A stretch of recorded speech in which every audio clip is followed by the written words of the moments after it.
Good morning बच्चों, good evening, कैसे हो? अच्छे। कैसे हो भाई? अच्छे। अच्छे हो? Yes sir. आज हम जो है थोड़ा सा जो है ना बिल्कुल एकदम जीरो लेवल पे जो हमारी जो भाषा है उसके बारे में थोड़ा सा पढ़ेंगे। तो सबसे पहले तो हमें पता होना चाहिए हमारी भाषा जो है वो क्या है, पता होना चाहिए ना। Yes sir. क्या का मतलब राष्ट्रीय भाषा हमारी क्या है पता होना चाहिए। तो Yes, हमारी जो राष्ट्रीय भाषा है वो हिंदी है, यानी जो हमारे कामकाज की भाषा या हम कहें कि हमारी जो ऑफिशियल लैंग्वेज है वो क्या है भाई? हमारी हिंदी। हिंदी। ठीक है, हमारी ऑफिशियल लैंग्वेज क्या है? हिंदी। तो जो हिंदी है इसको जो राष्ट्रीय भाषा का दर्जा दिया गया वो दिया गया था बेटा 14 सितंबर 1949। यानी हमारी जो राष्ट्रीय भाषा है उसको राष्ट्रीय भाषा का दर्जा 14 सितंबर 1949 को दिया गया था। और ये हमारे जो है अनुच्छेद जो है संविधान का वो 351 में जो है वो दर्ज है। ठीक है, तो हमारी राष्ट्रीय भाषा हिंदी है, हमारी ऑफिशियल लैंग्वेज है, लेकिन इसके बाद भी जो है एक सबसे बड़ी विडंबना की बात यह है कि भाई जो हमारी लैंग्वेज हिंदी होने के बाद भी हम जो है ना अपनी भाषा पे गर्व नहीं करते। हमें गर्व होना चाहिए कि भाई जो है हम हिंदुस्तानी हैं और हमारी भाषा जो है वो हिंदी है। ठीक है, हमें जो है राष्ट्रीय भाषा का दर्जा मिलने के बाद भी जो है ना चाहे हमारा ऑफिस का काम हो या कोई भी हो तो हम पसंद करते हैं इंग्लिश लैंग्वेज, इंग्लिश को पसंद करते हैं ना। तो ऐसा होता है कि ना तो हम हिंदी के रहते हैं और ना ही हम इंग्लिश के रहते हैं। तो मैं ये नहीं कहता कि भैया आप इंग्लिश मत पढ़िए, इंग्लिश भी पढ़िए, अच्छी बात है, लेकिन हिंदी को भी अच्छे से सीखिए। तो एक दो क्वेश्चन जैसे हम मान लीजिए आप जो है ग्रामर कर रहे हो, व्याकरण कर रहे हो, या आप कोई भी टेस्ट की तैयारी कर रहे हो, चाहे आप नवोदय की कर रहे हो या पुलिस की कर रहे हो, कोई भी फील्ड में चले जाइए, किसी में भी चले जाइए, कोई भी एग्जाम उठा के देख लीजिए, सब में आपको जो है इसके हिंदी का बेसिक जो है, हिंदी का विकास कहाँ से हुआ है, हिंदी जो राष्ट्रीय भाषा है इसको दर्जा कहाँ पे मिला है, और जो है इसके ग्रामर से रिलेटेड क्वेश्चन लगभग आपसे हर एग्जाम में जो है वो पूछे जाते हैं। तो इन्हीं छोटे छोटे क्वेश्चनों को जो है आज थोड़ा सा उसके बारे में पढ़ेंगे और जो है उसके बारे में डिस्कस करेंगे। जैसे एक क्वेश्चन सबसे पहले यही हो गया कि भाई हिंदी को राष्ट्रीय भाषा का दर्जा कब दिया गया, तो 14 सितंबर 1949 पूछा जा सकता है कि भाई जो है कौन से अनुच्छेद में है। ठीक है, दूसरा जो है जो हिंदी का जो विकास हुआ है, ठीक है, ये हमारी संस्कृत भाषा से हुआ है। किससे हुआ है भाई? संस्कृत भाषा से। यानी हिंदी की जो जननी है, यानी जन्म देने वाली वो लैंग्वेज कौन सी है भाई? संस्कृत भाषा है। कौन सी भाषा है? संस्कृत। समझ में आ गया। और दूसरा जो हमारी ये दोनों लैंग्वेज हैं, हिंदी और संस्कृत, इन दोनों लैंग्वेजों की लिपि जो है वो है हमारी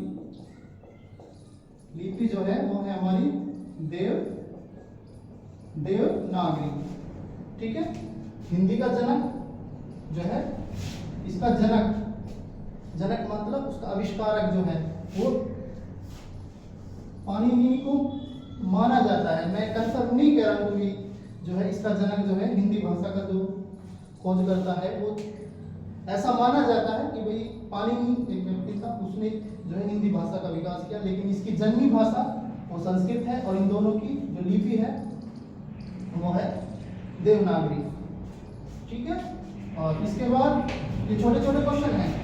छोटे क्वेश्चन क्या है? हिंदी की लिपि क्या है आपसे पूछा जा सकता है, संस्कृत की लिपि क्या है आपसे पूछा जा सकता है, आपसे पूछा जा सकता है कि हिंदी का जनक किसे माना जाता है। अच्छा, दूसरा क्या है, हमें ना इस चीज पे थोड़ा सा गर्व होना चाहिए कि जो है ना हमारी जो भाषा है वो विश्व में दूसरे नंबर पर है।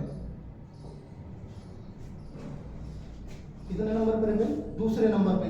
कहने का मतलब है कि जो हम अपनी भाषा बोलते हैं जैसे तो विश्व में सबसे ज्यादा बोली जाती है जो वो पहले नंबर पे है वो चीनी लैंग्वेज। आप सोच रहे होंगे कि इंग्लिश लैंग्वेज है ना, सोच रहे थे ना इंग्लिश है, इंग्लिश नहीं है। पहले नंबर पे चीनी भाषा है, ठीक है, दूसरे नंबर पर हिंदी भाषा है, और तीसरे नंबर पे जो है फिर आती है अंग्रेजी भाषा। आपसे पूछा जा सकता है कि विश्व में जो है सबसे ज्यादा बोली जाने वाली भाषा कौन सी है? चीनी। आपसे पूछा जा सकता है कि विश्व में दूसरे नंबर पर कौन सी भाषा बोली जाती है? हिंदी। और तीसरे नंबर पर आती है इंग्लिश, ठीक है। तो जो है ये जिसके पीछे में जो हम, तो ये है क्वेश्चन, यहाँ से भी आ सकता है कि जो विश्व में दूसरे नंबर पे जो है हमारी भाषा बोली जाती है। तो आपसे पूछा जा सकता है कोई भी एग्जाम के लिए आप जाके बैठ रहे हो, अच्छा यहाँ तक जो है वो क्लियर हो जाता है। अब इसमें दो क्वेश्चन जो है निकल के आते हैं। सबसे पहले क्वेश्चन निकल के आया कि भाषा,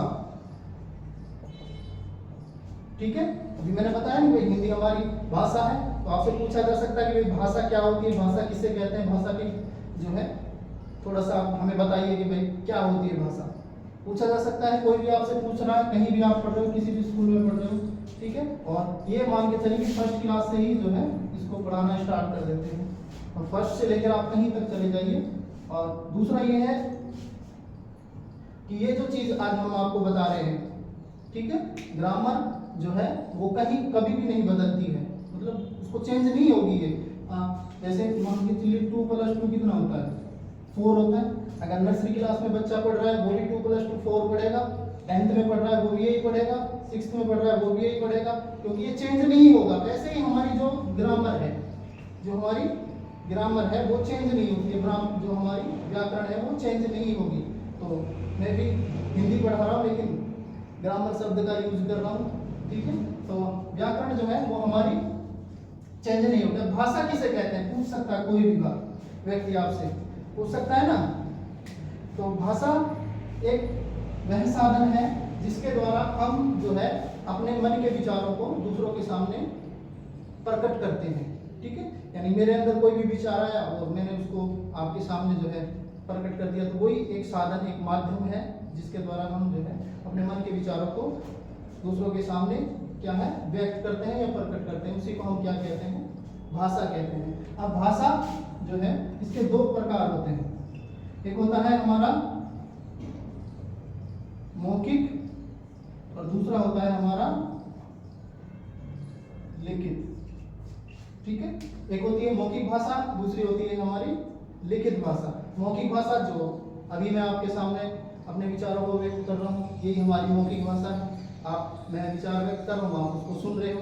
तो इसकी अगर हम डेफिनेशन के बारे में बात करें, परिभाषा के बारे में बात करें, तो जब हम अपने मन के विचारों को दूसरों के सामने बोलकर प्रकट करते हैं तो उसको हम क्या कहते हैं? मौखिक भाषा कहते हैं। दूसरी तरफ है लिखित भाषा। तो लिखित भाषा भी आपसे पूछा जा सकता है कि लिखित भाषा किसे कहते हैं, ठीक है। तो जब हम अपने मन के विचारों को दूसरों के सामने लिखकर प्रकट करते हैं, यानी कोई भी हमारे अंदर विचार आए उसको हमने लिख दिया और जो है तो उसको हम क्या कहेंगे? लिखित भाषा कहते हैं। तो ये इसके हो गए, मैं कहूँ कि मुख्य जो भेद होते हैं भाषा के, मुख्य जो भेद हैं दो हैं, मौखिक और लिखित। लेकिन इसका एक तीसरा भेद भी होता है, ठीक है। तो तीसरा जो है वो होता है बेटा इसका सांकेतिक भाषा। तीसरा भेद सांकेतिक भाषा। मान लो कि ना तो मैंने अपने मन के विचारों को बोलकर प्रकट किया और ना ही लिखकर प्रकट किया, मैंने आपके सामने ऐसे इशारा किया, ठीक है। तो आप क्या समझे कि सर क्या बोल रहे हैं? पानी, ठीक है। तो कोई भी हम जब अपने विचारों को इशारों के द्वारा प्रकट करते हैं तो उसको हम क्या कहते हैं? सांकेतिक भाषा कहते हैं। क्लियर? मौखिक भाषा, लिखित भाषा और सांकेतिक भाषा, तीन होती है। अच्छा, उसके बाद ये हमारा भाषा जो है वो यहाँ पर क्लियर हो जाता है। एक जो भूमिका थी हमारी उसमें से एक क्वेश्चन और निकल गया था कि भाई लिपि क्या होती है?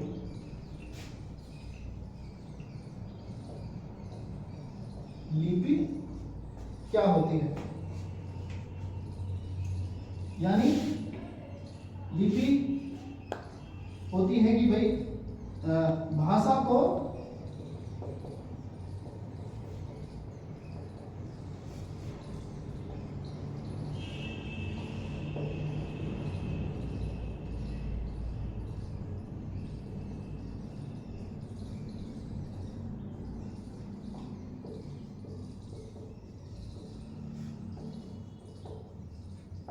भाषा को लिखने के लिए जिन चिन्हों का प्रयोग होता है, यानी किसी कोई भी लैंग्वेज है, चाहे जैसे हम मौखिक भाषा बोल रहे हैं, ठीक है, यानी हम जिन बोल रहे हैं उनको जो है जिन चिन्हों से हम उसको लिख रहे हैं, तो उसी को हम क्या कहते हैं, लिपि कहते हैं।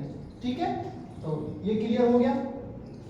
ये मैंने पहले ही बता दिया था कि भाई हिंदी की लिपि जो है वो देवनागरी, संस्कृत की लिपि देवनागरी है, इंग्लिश भाषा की लिपि क्या है, इंग्लिश की लिपि क्या है भाई, इंग्लिश की लिपि है रोमन। क्या है, रोमन। वो रोमन नंबर पढ़े ना आपने, थोड़ा सा टॉपिक से अलग जा रहे हैं। रोमन नंबर जैसे ये आई है, बी है, एक्स, एल, सी, डी, एम, इसका मतलब 1, 5, 10, 50, 100,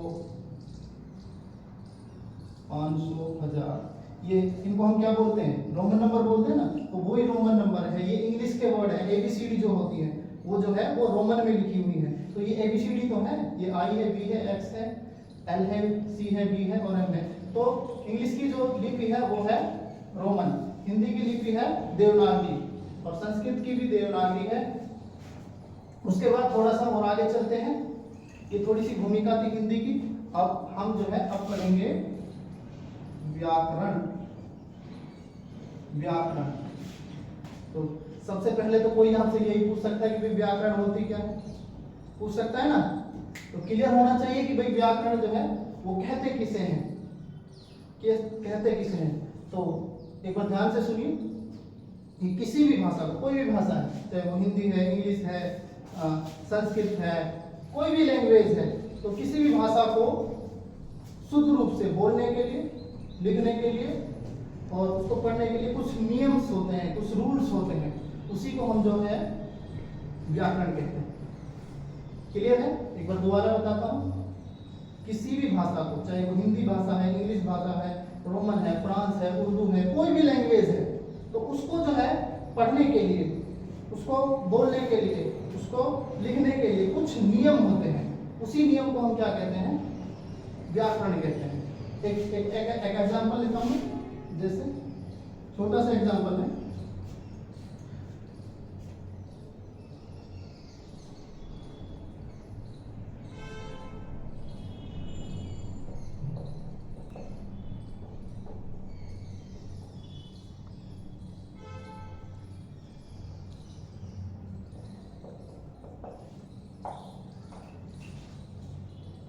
ये देखिए, जिसको नियम के बारे में नहीं पढ़ा, जिसने नियम के बारे में नहीं पढ़ा कि व्याकरण क्या होती है, वो इस दोनों लैंग्वेज, दोनों लाइनों को जो है ना वो पढ़ेगा, रोको मत जाने दो, रोको मत जाने दो। मैं पूछूंगा कि बेटा बताइए कि क्या कहा जा रहा है इस लाइनों में, तो है, तो वो कहेगा सर रोको मत जाने दो, रोको मत जाने दो।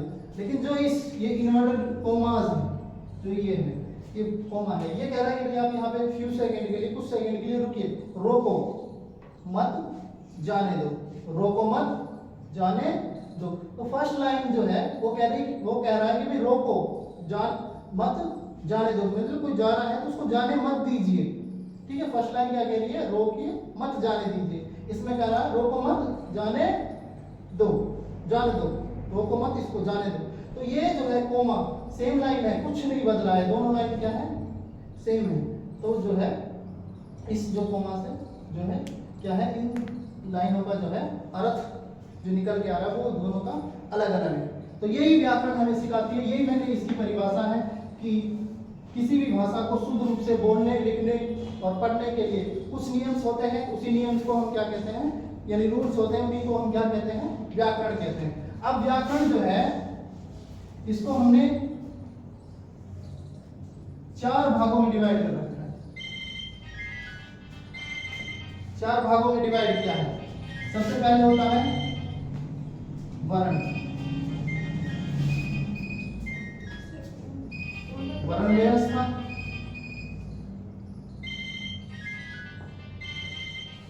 मेरा फोन है, वर्ण व्यवस्था,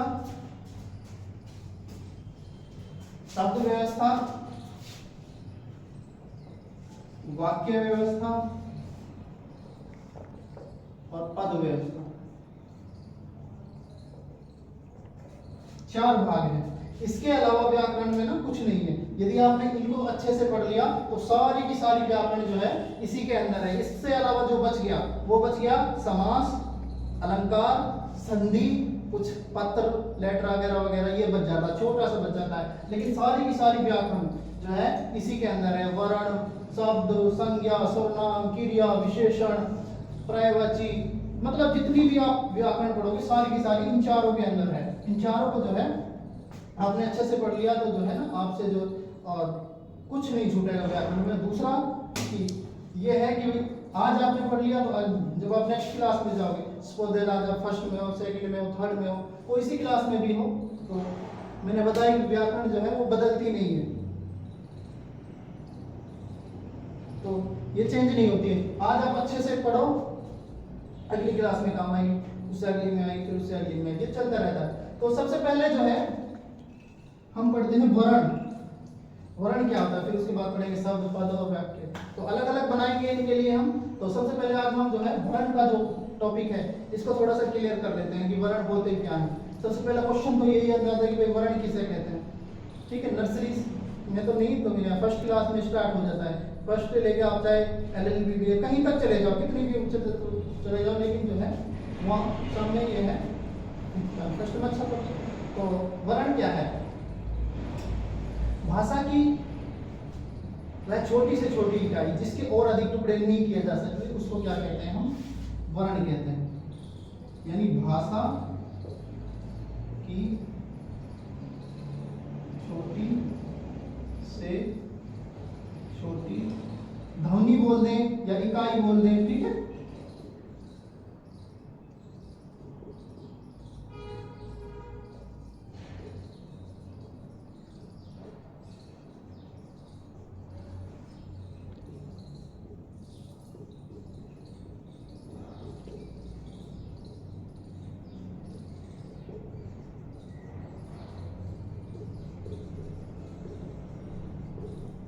आप नोट भी कर सकते हो, ठीक है, इसे वर्ण।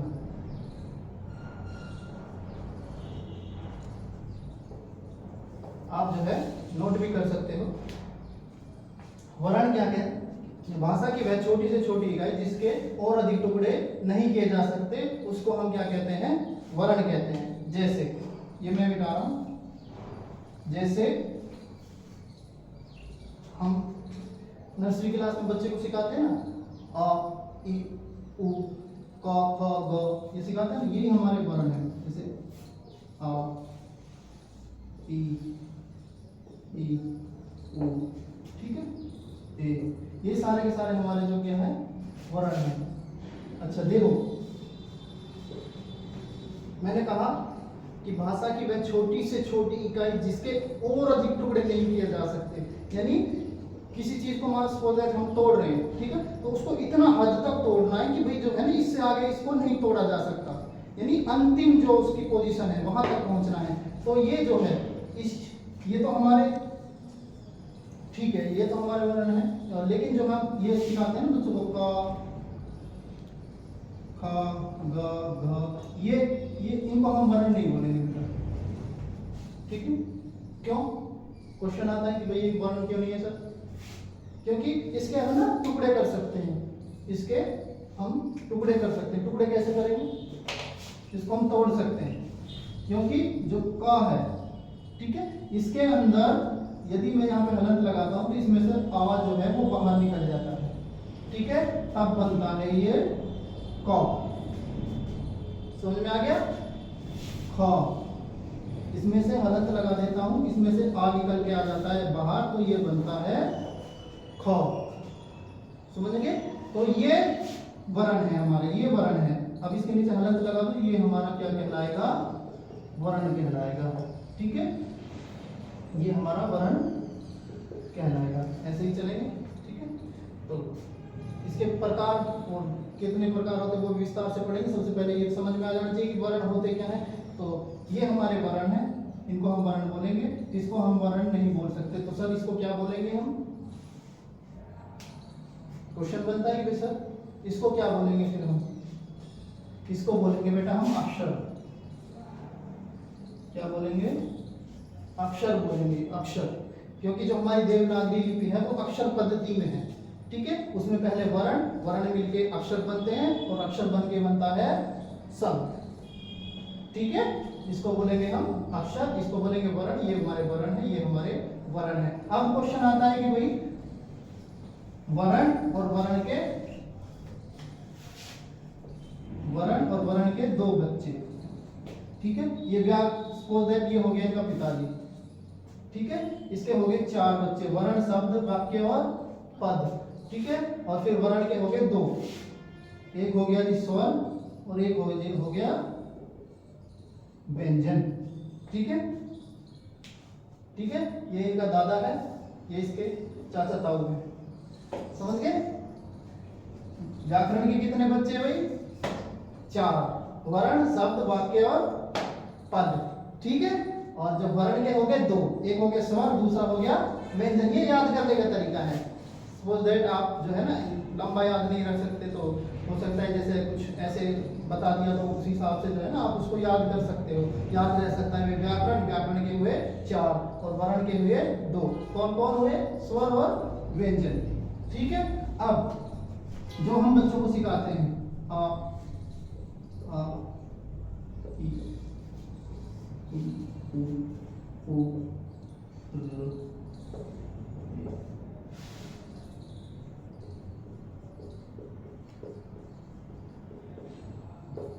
ये होते हैं हमारे 11 स्वर, होते हैं हमारे 11।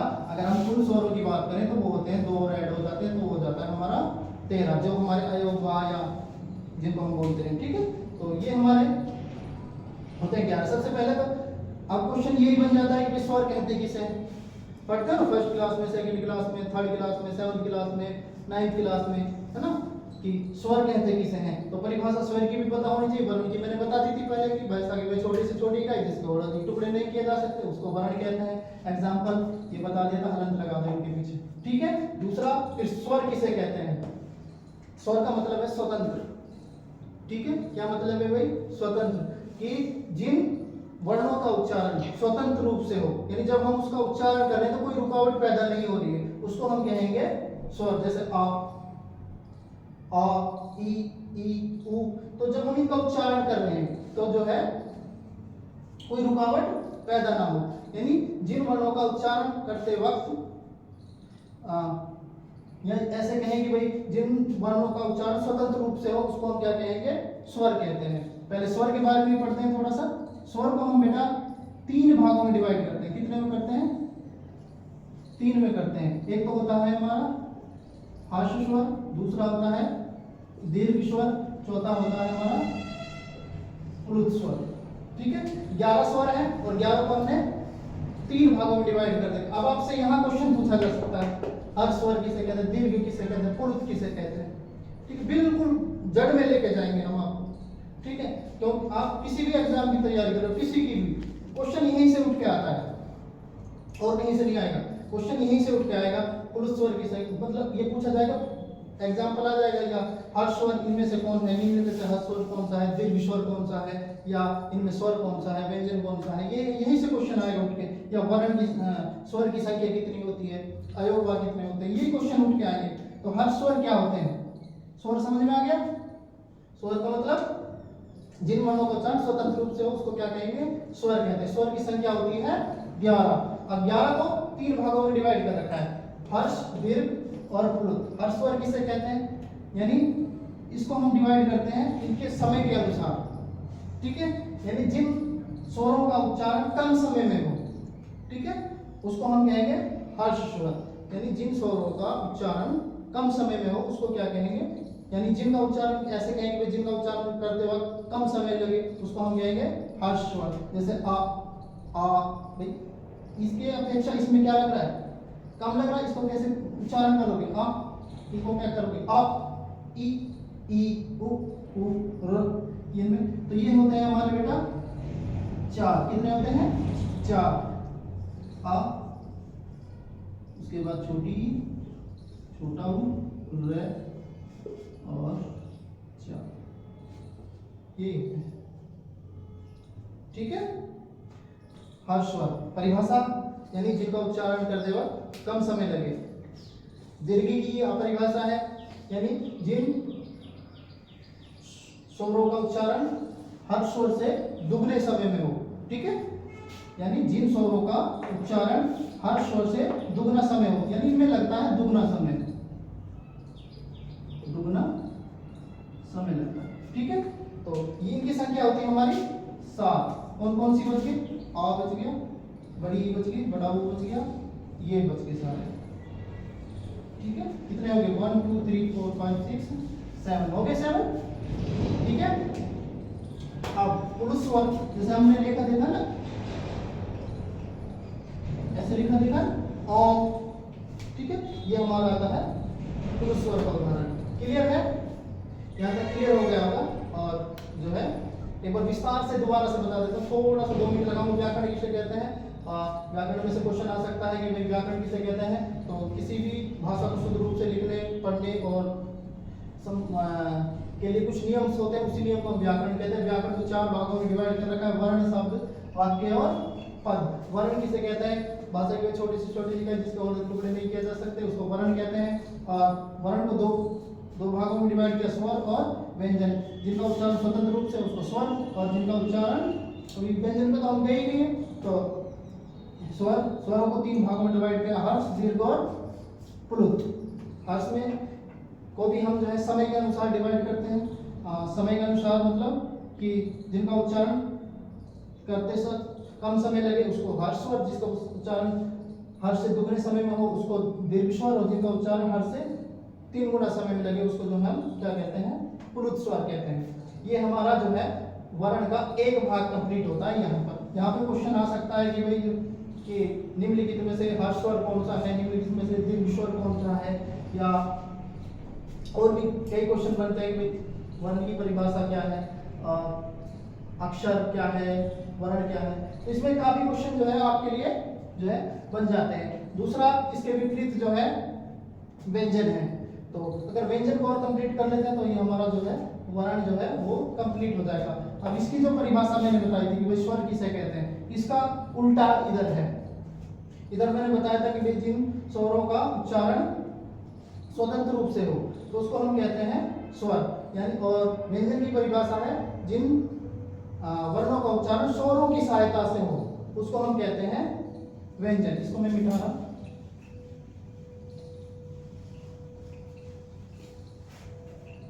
व्यंजन।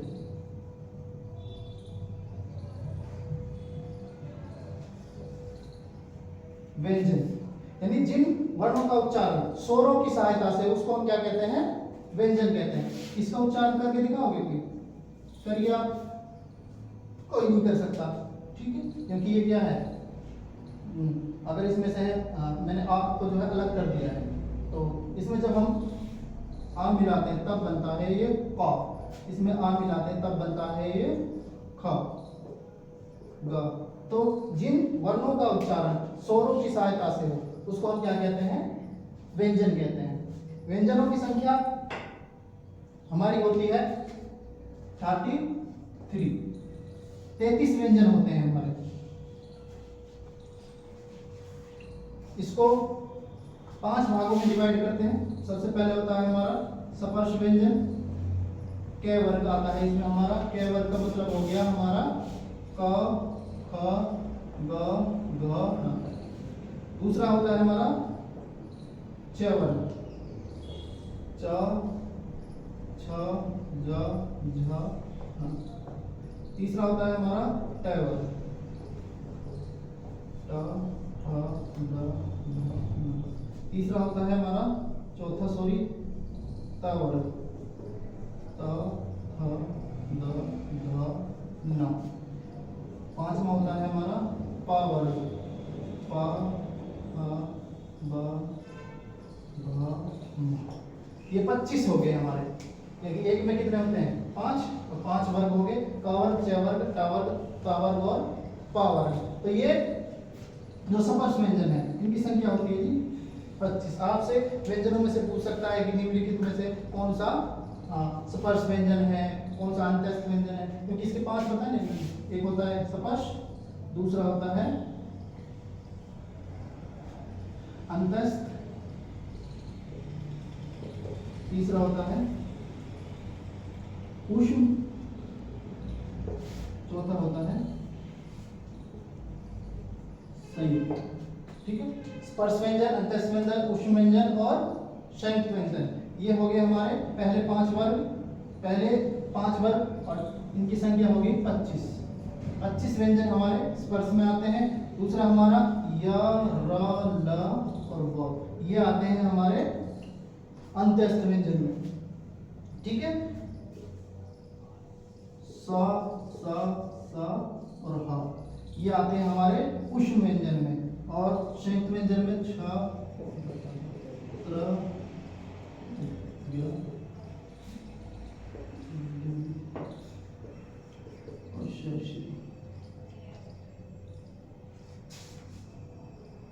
तो यहाँ तक हमारे जो है 33 कंप्लीट हो जाते हैं। 25 और 4 29 और 4 33 और जो है संयुक्त व्यंजन जो बच गए श, श्री, रक्त, शूल, विज्ञान, एक और बच गया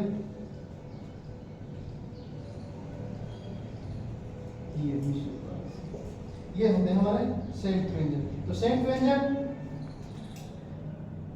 तो ये व्यंजन जो है आपका वर्ण जो है यहाँ पे कंप्लीट हो जाता है। आप क्वेश्चन यहाँ से आपसे पुट किया जा सकता है, कोई भी क्वेश्चन पूछा जा सकता है। निम्नलिखित में से अंत्यस्थ व्यंजन कौन सा है, निम्नलिखित में से ऊष्म व्यंजन कौन सा है, या स्पर्श व्यंजन कौन सा है, या इनका उच्चारण स्थान, जो इनका लिखने का तरीका वही होना चाहिए। पहला के वर्ग, च वर्ग, ट वर्ग, त वर्ग, प वर्ग। अब इसका जो है उच्चारण आप कैसे करोगे वो एक उसके लिए अलग से हम एक वीडियो बनाएंगे।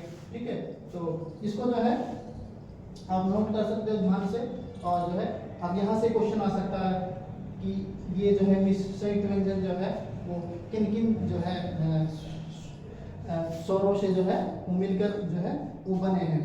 तो एक छोटा सा इसको मैं बता देता हूँ कि ये जो है किस किस से बने हैं, और उसके बाद जो है हम जो है आज की जो क्लास है उसको जो है समाप्त करते हैं। सबसे पहले जो है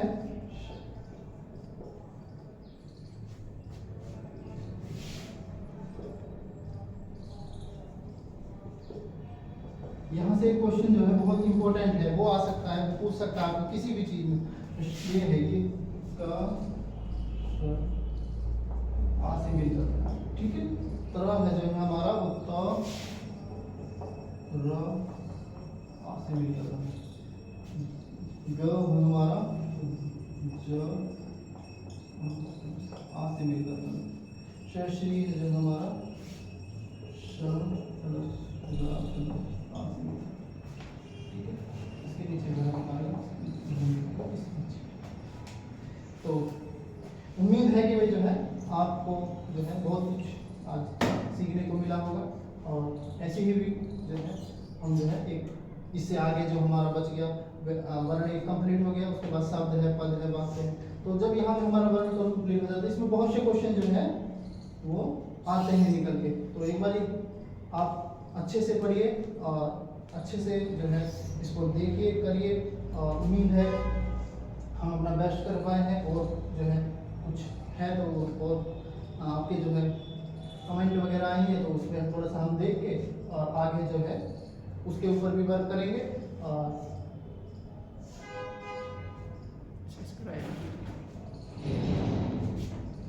हाँ, एक और मैसेज हम थोड़ा सा देना चाहते हैं कि भाई जो है ना अभी हमारा जो चैनल है वो थोड़ा सा नया है, तो इसको जो है ज़्यादा से ज़्यादा शेयर, सब्सक्राइब और लाइक कीजिए।